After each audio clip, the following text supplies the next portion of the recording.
નમસ્કાર વિદ્યાર્થી મિત્રો, તમારું હાર્દિક સ્વાગત છે એજ્યુકેશન ઇન ગુજરાતી ચેનલ પર. આજનો આપણો વિષય છે ધોરણ 6 વિષય ગુજરાતી. તેમાં આપણે જોઈએ ચેપ્ટર નંબર 2. તેમનું નામ છે વાર્તા રે વાર્તા. સાહિત્ય પ્રકાર છે વાર્તા અને કર્તા છે સંકલિત. તેમાં આપણે જોઈએ પ્રશ્ન પહેલો કે નીચેના દરેક પ્રશ્નના ઉત્તર માટે આપેલા વિકલ્પોમાંથી શોધી અને કૌંસમાં લખો. પહેલું છે ગુરુજીએ બાળકોને શું કરવાનું કહ્યું? જવાબ આવશે ડી, વાર્તા આગળ વધારવાનું. બીજું, હાથી સાથે શિયાવિયા થઈ ગયો હતો. જવાબ આવશે ખૂબ ગરમી હતી. ત્રીજું, હાથી ખૂબ આનંદમાં આવી ગયો કારણ કે રસદાર કેરીઓ ખાધી. ચોથું, કાગડીએ શા માટે કકળાટ મચાવ્યો? જવાબ આવશે બી, હાથીએ તેના ઈંડા ફોડી નાખ્યા માટે.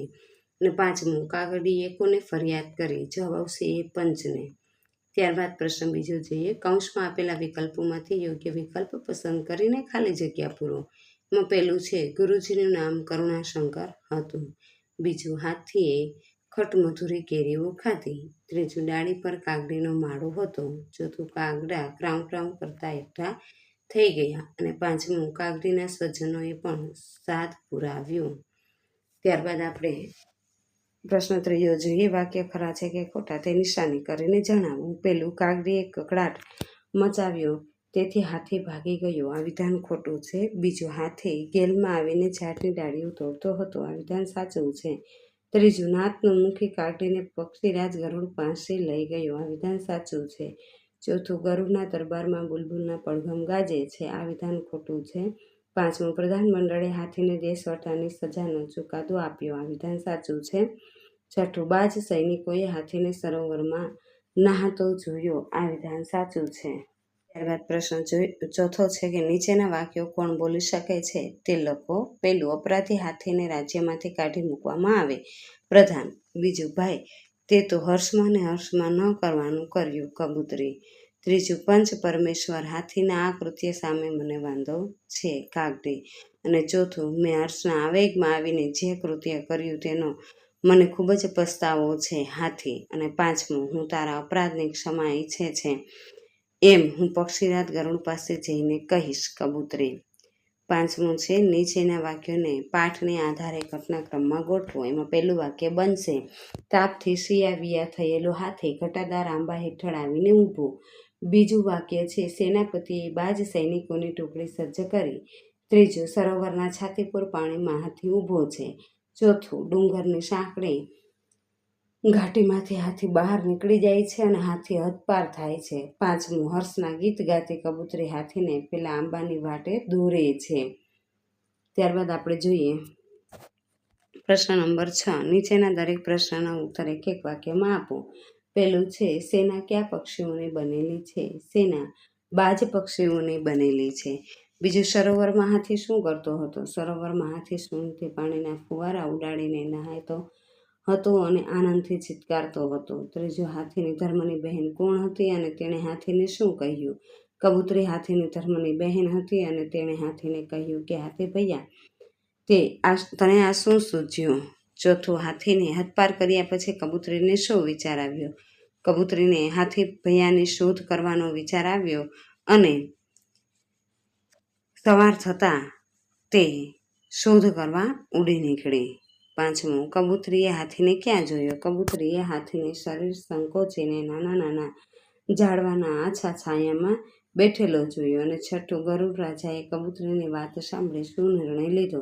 ગરુડ રાજાએ કબૂતરીની વાત સાંભળી હાથીની હદપારીની સજા માફ કરવાનું કહી દીધું. પ્રશ્ન નંબર 9. નીચેના પ્રશ્નના વાક્ય મુજબ ઉત્તર લખો. એમાં પહેલું છે કે આ પાઠમાંથી પ્રાણીઓના અવાજ રજૂ કરતા વાક્ય શોધીને લખો. એમાં ઉદાહરણ તરીકે કાગડી જોર જોરથી કાં કરે છે. એમાં પહેલું, મોર ગહેકે છે, કોયલ ટહુકે છે, કબૂતર ઘૂઘવે છે, હોલો ઘૂઘું કરે છે અને ચકલી ચીંચી કરે છે, કૂકડો કૂકડે કૂક કરે છે. ત્રીજું છે કૌંસમાં આપેલા શબ્દોનો ઉપયોગ કરી ખાલી જગ્યા પૂરો. પહેલું છે હાથીએ ખાલી જગ્યા કરતી સૂંઢ ઉચકી સડાક. બીજું, હાથીએ એક ડાળીને પકડમાં લીધી અને ખાલી જગ્યા ડાળી તૂટી પડી. જવાબ આવશે કડકડ. ત્રીજું હાથીએ ખાલી જગ્યા રહીને સૂંઢ ઉચકી, જવાબ આવશે હળવેક. ચોથું હાથી ખાલી જગ્યા દોડ્યો જાય છે, હાંફળો ફાફડો. પાંચમું બાજ સરદાર હવામાંથી ખાલી જગ્યા હાથી પર ધસે છે, તીર વેગે. ચોથું ઉદાહરણ મુજબના શબ્દો કોષ્ટકમાં લખો. ઉદાહરણ તરીકે ઘટા ઘટાદાર અને સુગંધી સુગંધીદાર, કસ કસદાર, વજન વજનદાર, રસ રસદાર, જોર જોરદાર, અણી અણીદાર, નસીબ નસીબદાર, મલાઈ મલાઈદાર અને ખુશબો ખુશબોદાર. પાંચમો પ્રશ્ન છે રેખાંકિત શબ્દોનું નીચેના કોષ્ટકમાં વર્ગીકરણ કરો. જાતિવાચકમાં આપણે જોઈએ જંગલ, જિલ્લા, સ્થાપત્ય, શાળા અને વિદ્યાર્થીઓ. વ્યક્તિવાચકમાં જોઈએ રવિવાર, પોળો, સાબરકાંઠા અને હાથમથી. સમૂહવાચકમાં સહકુટુંબ, ટોળું, બાલવૃંદ. ભાવવાચકમાં સૌંદર્ય, રોમાંચ, આનંદ, મજા અને મસ્તી. દ્રવ્યવાચકમાં નાસ્તા, શરબત. ત્યારબાદ છઠ્ઠો પ્રશ્ન છે રેખાંકિત પદને સ્થાને કયા પદ મૂકી શકાય તે મૂકી ફકરો છે પૂર્ણ કરવાનો છે અને તે પદોને શું કહેવાય. આપણે જોઈએ કે સુગંધા 8 વર્ષની છોકરી છે, તે ઉત્સવ પ્રિય છે, તેના દાદીને પણ તહેવાર ખૂબ ગમે છે, તેના મમ્મી પપ્પા ક્યારેક તેને ગમતું કરતા રોકતા નથી, તે પણ તેના મમ્મી પપ્પાએ આપેલી સૂચનોનો ક્યારેય પણ દુરુપયોગ કરતી નથી, તેથી તેને તેના ઘરના બધા જ સભ્યો ડાહીડમરી કહે છે. આ પદોને સર્વનામ કહેવાય છે. વાક્યમાં નામને બદલે જે પદ વપરાય તેને સર્વનામ કહે છે. સાતમો પ્રશ્ન છે કે નીચેના નામપદમાં વાક્યમાંથી નામપદ શોધો અને લખો. પહેલું છે તે ટિકિટ લાવ્યો, એમાં નામપદ છે ટિકિટ. પછી વેદ સાહેબનો પત્ર હતો, એમાં વેદ સાહેબ અને પત્ર. ત્રીજું કાગળ કાઢીને મારા હાથમાં મૂક્યો, એમાં કાગળ અને હાથ. ચોથું નિરંજન એક રવિવારે મારે ત્યાં આવ્યો, નિરંજન અને રવિવાર. પાંચમું ગાંધીજી આપણા રાષ્ટ્રપિતા છે, એમાં ગાંધીજી અને રાષ્ટ્રપિતા. છઠ્ઠું સસલા અને કાચબાની હરીફાઈ યોજાઈ, સસલા કાચબા અને હરીફાઈ. સાતમું અહીં ગાયનું શુદ્ધ ઘી મળે છે, ગાયનું અને ઘી. પછી આઠમું વૈજ્ઞાનિક સૈનિકોની 4 ટુકડીઓને યુદ્ધ માટે તૈયાર કરવામાં આવી, સૈનિકો 4 ટુકડી અને યુદ્ધ. ત્યારબાદ પ્રશ્ન નંબર 10 છે નીચેના શબ્દોના સમાનાર્થી શબ્દ લખો. પેલું શિયાવિયા એટલે બાવરું, બેબાકડું. ઠંડક એટલે ટાઢક. ત્રીજું છે રસદાર એટલે કસદાર. ચોથું તરસ એટલે તૃષા. પાંચમું ગેલ રમત અને મોજ અને છઠ્ઠું ફોદો એટલે લોચો. સાતમું કકડાટ એટલે કજિયો, કલ્પાંત. ગમગીન એટલે ઉદાસ. નવમું યાચના એટલે વિનંતી. 10મું ચિત્કાર એટલે ચીસ. પ્રશ્ન 11મો છે નીચેના શબ્દોના સમાનાર્થી વિરુદ્ધાર્થી શબ્દ લખો. પેલું જબરદસ્ત એટલે માયકાંગલું. બીજું ગાઢ છૂટું છવાયું. ત્રીજું ટાઢક એટલે ગરમી. ચોથું રસદાર એટલે રસહીન. પાંચમું ન્યાય અન્યાય. છઠ્ઠું મધુરી કડવી. સાતમું રાજા રંક. આઠમું જાહેર ખાનગી. નવમું હિંમત ના હિંમત. 10મું મૂંગું બોલકું. 11મું આનંદ શોક અને 12મું વિવેક અવિવેક. પ્રશ્ન 12મો છે સાચી જોડણી ફરીથી લખો. પહેલું જબરદસ્ત, બીજું શિયાવિયા, ત્રીજું ખુશખુશાલ, ચોથું કકડાટ, પાંચમું શરણાઈ, છઠ્ઠું ધમસાણ, સાતમું હાંફળો ફાફડો, આઠમું આશ્ચર્ય, નવમું સૂંઢ, 10મું કબૂતરી, 11મું બિચારી અને 12મું ગરુડ. ત્યારબાદ પ્રશ્ન નંબર 13મો જોઈએ કે નીચેના શબ્દ સમૂહ માટેનો એક શબ્દ લખો.